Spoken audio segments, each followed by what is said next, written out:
Hello बच्चों, कैसे हो आप लोग। मैं सुमन मैम। बच्चों, आज हम लोग वसंत भाग 3 में जो आपकी टेक्स्ट बुक है उसमें चैप्टर 7 क्या निराश हुआ जाए, ये चैप्टर हम बच्चों पढ़ेंगे आज। तो क्या निराश हुआ जाए, इसको हजारी प्रसाद द्विवेदी ने लिखा है। तो हम जान लेते हैं बच्चों कि आपको इसके टाइटल जो है क्या निराश हुआ जाए, इससे ही साबित हो रहा है कि हमें जीवन में निराश नहीं होना चाहिए। ये है। तो पहले हम बच्चों थोड़ा सा सारांश आपको इसके बारे में बता देते हैं कि आजकल जो है बच्चों समाचार पत्रों में आप देखते होंगे उसमें क्या क्या छपा रहता है। चोरी, भ्रष्टाचार, हिंसा, बेईमानी आदि की खबरों को पढ़ने से समाज में क्या होता है बच्चों, निराशा का वातावरण बन गया है। अगर हम सारी नेगेटिव चीज़ें ही अगर पढ़ते हैं हर जगह तो क्या होता है, आदमी निराश हो जाता है। उस पर लेखक ने चिंता व्यक्त की है। क्या व्यक्त की है कि समाज में अच्छे और बुरे दोनों काम करने वाले लोग हैं, पर हमें अच्छे काम करने वालों से प्रेरणा लेकर आशावादी होना चाहिए। अगर जो बुरे काम करने वाले हैं तो ऐसा नहीं, समाज में दोनों तरह के मनुष्य रहते हैं, तो उससे हमें अपने आप को निराश नहीं कर लेना चाहिए। ये है बच्चों इसका छोटा सा सारांश। तो आगे हम चैप्टर, आप अपनी टेक्स्ट बुक निकाल लीजिए। टेक्स्ट बुक में उसका पहला पेज जो है वो देखिए कि मेरा मन कभी कभी बैठ जाता है। समाचार पत्रों में ठगी, डकैती, चोरी, तस्करी और भ्रष्टाचार के समाचार भरे रहते हैं। आरोप प्रत्यारोप का कुछ ऐसा वातावरण बन गया है कि लगता है देश में कोई ईमानदार आदमी ही नहीं रह गया है। लेखक का ये कहना है बच्चों कि अब ऐसा वातावरण बन गया है कि ऐसा लगता है कि कोई ईमानदार आदमी ही नहीं रह गया है, क्योंकि रोज समाचार पत्र में यही चोरी, डकैती, तस्करी ऐसे ही समाचार छपे होते हैं।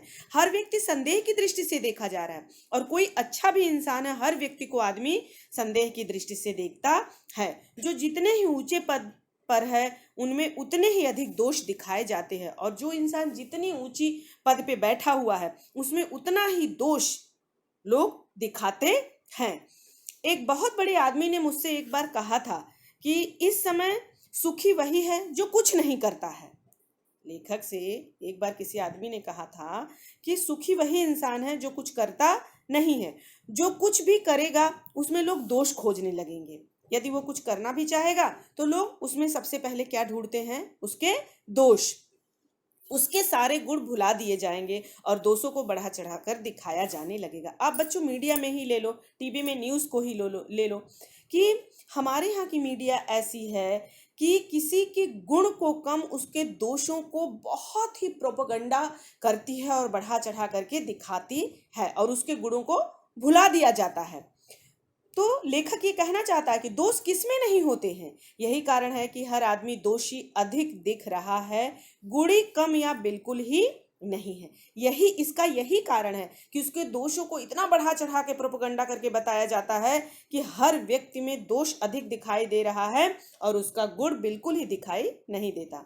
स्थिति अगर ऐसी है तो निश्चय ही चिंता का विषय है। लेखक कहता है कि अगर ऐसी स्थिति है तो ये बहुत बड़ी चिंता का विषय है।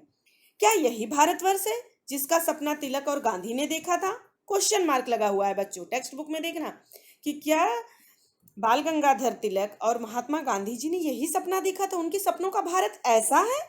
रविंद्रनाथ ठाकुर और मदन मोहन मालवीय का महान संस्कृति सभ्य भारतवर्ष किस अतीत के गहर में डूब गया है? यहाँ पे क्वेश्चन मार्क लगा है। उन्होंने कहा है कि जो रविन्द्रनाथ ठाकुर थे, मदन मोहन मालवीय थे, उनकी जो महान संस्कृतियां थी, जो हमारा सभ्य भारतवर्ष था, वो किस अतीत के गहर में डूबा हुआ है? आर्य, द्रविड़, हिंदू और मुसलमान, यूरोपीय और भारतीय आदर्शों के मिलन भूमि मानव महासमुद्र क्या सूख गया? ये जो मानव महासमुद्र है बेटा, महासमुद्र का मतलब क्या है कि इतनी मानव, अनेक अनेक धर्म के लोग, आर्य, द्रविड़, हिंदू, मुसलमान, यूरोपीय और जो भारतीय आदर्शों का जो मिलन रहा। भारत की विशेषता क्या है? अनेकता में एकता। हमने सब लोगों को अपने में जज्ब कर लिया है। हमने सब लोगों के साथ मिलजुल करके हम रहने वाले लोग थे। तो लेखक ये कहता है कि क्या ये समुद्र सूख गया है? मेरा मन कहता है ऐसा हो नहीं सकता है। हमारे महान मनीषियों के सपनों का भारत है और रहेगा, लेकिन लेखक आशावादी दृष्टिकोण रखता है बच्चों। वो ऐसा कहता है कि हम ऐसा नहीं सोचते हैं। इस समाज में अच्छे और बुरे दोनों लोग होते हैं। जो हमारे महान मनीषी रहे हैं, उनके सपनों का भारत जैसा पहले था वैसा आज भी है और भविष्य में भी रहेगा। सिर्फ बच्चों हमको अपना नजरिया देखने का और सोचने का नजरिया बदलने की जरूरत है।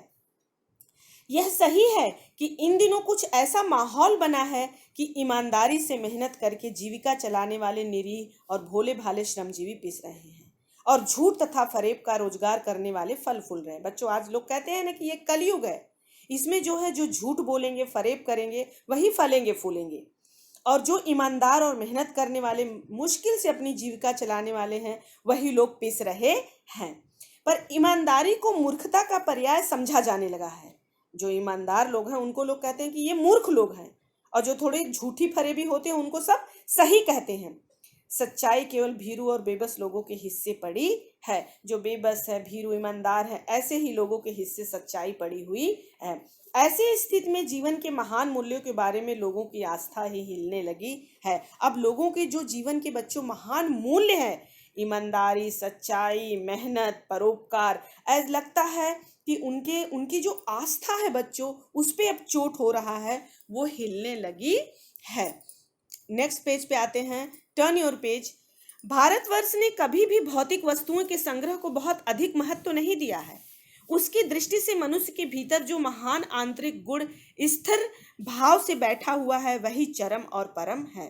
भारतवर्ष ने बेटा, लेखक ये कह रहा है कि उसमें ये जो भौतिक वस्तुएं हैं, सारी मौज मस्ती की जो वस्तुएं, उसको संग्रह करने का भारत ने कभी उसको महत्व दिया नहीं है। उसकी दृष्टि में मनुष्य के भीतर जो उसके आंतरिक गुण स्थिर भाव से बैठा हुआ है वही चरम और परम है। लोभ, मोह, काम, क्रोध आदि विचार मनुष्य में स्वाभाविक रूप से विद्यमान रहते हैं। सभी व्यक्ति के अंदर लोभ, मोह, माया, काम, क्रोध ऐसे विचार भरे रहते हैं, पर उन्हें प्रधान शक्ति मान लेना और अपने मन तथा बुद्धि को उन्हें के इशारे पे छोड़ देना बहुत बुरा आचरण है। मैंने कहा ना बच्चों कि हमारी सोच, हमारा आशावादी दृष्टिकोण होना चाहिए। हमारे अंदर अगर लोभ, मोह, क्रोध है तो हमें अपनी बुद्धि को उन्हीं के इशारे पे बिल्कुल नहीं छोड़ना चाहिए, और न ही उसके हिसाब से हमें किसी के साथ ऐसा गलत आचरण करना चाहिए। भारतवर्ष ने कभी भी उन्हें उचित नहीं माना है। उन्हें सदा संयम के बंधन से बांध कर रखने का प्रयत्न किया है। भारतवर्ष में बेटा ऐसे लोगों के अंदर जो ऐसा व्यवहार रहा है उसको कभी वो उचित नहीं माना है। उन्होंने हमेशा उनके अंदर संयम और बंधन में बांध कर उसे रखने का प्रयत्न किया है। सभी व्यक्ति के अंदर ये सारी भावनाएं होती है, लेकिन हमें उसके ऊपर संयम रखना, कैसे उसको बांधना है, उस हिसाब से काम करना है। परंतु भूख की उपेक्षा नहीं की जा सकती है, बीमार के लिए दवा की उपेक्षा नहीं की जा सकती है, गुमराह को ठीक रास्ते पर ले जाने के उपायों की उपेक्षा नहीं की जा सकती है। संयम और बंधन तो करना है, लेकिन बच्चों यदि कोई भूखा है तो उसकी उपेक्षा नहीं, उसे हमें खाना देना ही पड़ेगा। बीमार है तो उसकी हमें दवा उसे दिलाने ही पड़ेगी, उसकी उपेक्षा नहीं की जा सकती। और जो गुमराह हो गए हैं, हमारा ये कर्तव्य बनता है कि हम उनको ठीक रास्ते पे लाएं। उसकी भी उपेक्षा हम नहीं कर सकते कि हमें तो कुछ करना ही नहीं है, हाथ पे हाथ धर के बैठे रहें। हुआ यह है कि इस देश की कोटि कोटि दरिद्र जनों की हीन अवस्था को दूर करने के लिए ऐसे अनेक कायदे कानून बनाए गए हैं जो कृषि, उद्योग, वाणिज्य, शिक्षा और स्वास्थ्य की स्थिति को अधिक उन्नत और सुचारू बनाने के लक्ष्य से प्रेरित है। परंतु जिन लोगों को इन कार्यों में लगना है उनका मन सब समय पवित्र नहीं होता है। बेटा ये कहा गया है ना कि जो इस देश में दरिद्र जन है, हीन अवस्था से उनकी हीन अवस्था को दूर करने के लिए ऐसे कायदे कानून बनाए गए हैं जिसमें कृषि, उद्योग, वाणिज्य, शिक्षा और स्वास्थ्य की स्थिति को उन्नत और सुचारू बनाने के लक्ष्य से प्रेरित हो। परंतु जिन लोगों को इन कार्यों में लगना है उनका मन सब समय पवित्र नहीं होता। जो कानून पे बेटा ऊंचे पद पे बैठा हुआ है कानून, ये यही बता रहे हैं कि हर समय जो ऐसे कानून बनाए गए हैं उनको चलाने वाले लोगों का मन हर समय पवित्र नहीं होता है। प्रायः वे ही लक्ष्य को भूल जाते हैं, वो अपना लक्ष्य भूल जाते हैं और अपनी ही सुख सुविधा की ओर ज़्यादा ध्यान देने लगते हैं। ये आज जो बड़े बड़े पद पे नेता परेता ये सारे लोग बैठे हुए हैं, सारे वकील, लॉयर्स, आईएएस, पीसीएस, वो बच्चों अपने लक्ष्य को पद पाते ही भूल जाते हैं और अपनी सुख सुविधा की तरफ ज़्यादा ध्यान देने लगते हैं। भारतवर्ष सदा कानून को धर्म के रूप में देखता आ रहा है। भारतवर्ष में बेटा कानून को धर्म के रूप में देखा जाता है। आज एकाएक कानून और धर्म में अंतर कर दिया गया है, पर आज का जो वर्तमान समय है इसमें क्या है बेटा, कानून और धर्म में अंतर कर दिया है। धर्म को धोखा नहीं दिया जा सकता, पर कानून को दिया जा सकता है। हम क्या मानते हैं बेटा, कानून तो क्या मांगती है, एविडेंस मांगती है, प्रूफ मांगती है। तो हम कहीं से भी कुछ भी करके अपना प्रूफ ला दें। धर्म तो आपको पहचान लेगा 100 लोगों के बीच में। इसीलिए वो कह रहे हैं कि धर्म को धोखा नहीं दिया जा सकता, पर कानून को तो हम दे सकते हैं, उसको चकमा दे सकते हैं। यही कारण है कि जो लोग धर्म भीरू हैं वे कानून की त्रुटियों से लाभ उठाने में संकोच नहीं करते। धर्म भीरू मतलब बच्चों धर्म को न मानने वाले लोग जो हैं कि हम धर्म क्या कर लेगा हमारा, वो कानून की त्रुटियों से बेटा लाभ उठाने में जरा भी संकोच करते नहीं है। इस बात के पर्याप्त प्रमाण खोजे जा सकते हैं कि समाज के ऊपरी वर्ग में चाहे जो भी होता रहा हो, भीतर भीतर भारतवर्ष अब भी यह अनुभव कर रहा है कि धर्म कानून से बड़ी चीज है। बेटा उन्होंने कहा कि इस बात के बहुत से प्रमाण खोजे जा सकते हैं कि समाज में जो ऊंचे तबके के लोग, बहुत रिच लोग जो होते हैं, चाहे जो भी होता रहा हो, पर भीतर भीतर जो है भारतवर्ष अब भी ये अनुभव, भारतवर्ष कौन है, भारतवर्ष हम और आप हैं, लोगों से भारतवर्ष बना हुआ है। तो भारतवर्ष अब भी यह अनुभव कर रहा है कि धर्म जो है वो कानून से बड़ी चीज है। धर्म तो बड़ा होता ही है। अंदर बेटा हमारी आत्मा, हमारी अंतरात्मा जो है वो सब जानती है। अगर हम कोई गलत काम करते हैं, आप ऊपर से बोलते हो कि हमने ऐसा नहीं किया, लेकिन आप अंदर से, आपकी आत्मा तो जान रही है ना, वो तो धिक्कारती है ना। अब भी सेवा, ईमानदारी, सच्चाई और आध्यात्मिकता के मूल्य बने हुए हैं बेटा। लेकिन इससे भी हम नहीं इनकार कर सकते कि आज अगर दुनिया चल रही है तो सच्चे लोगों के बलबूते ये दुनिया टिकी हुई है। आज भी लोगों में बच्चों सेवा, ईमानदारी, सच्चाई, आध्यात्मिकता के मूल्य, आध्यात्मिकता मतलब ईश्वर में विश्वास करने वाले लोग, उसकी मूल्य बने हुए हैं। वे दब अवश्य गए हैं लेकिन नष्ट नहीं हुए हैं। वे आज के समय में जो लोग अपने भोग विलास में पड़े हुए हैं, चोरी चमारी, बेईमानी, लूट खसोट, वो उसकी वजह से वो हमारे जो मूल्य हैं बच्चों, वो दब थोड़े से जरूर गए हैं लेकिन बिल्कुल नष्ट नहीं हुआ है। आज भी वह मनुष्य से प्रेम करता है। वो सारे लोग आज मनुष्य से प्रेम करते हैं, महिलाओं का सम्मान करता है, झूठ और चोरी को गलत समझता है। समाज में सभी लोग तो ऐसे नहीं हैं जो झूठ और चोरी करते हैं, झूठ बोलते और चोरी करते हैं, उनको वो गलत समझते हैं कि नहीं ये काम गलत है। दूसरे को पीड़ा पहुंचाने को पाप समझता है। हर आदमी अपने व्यक्तिगत जीवन में इस बात का अनुभव करता है। हर इंसान बच्चों अपने व्यक्तिगत जीवन में इस बात का तो अनुभव करता ही है।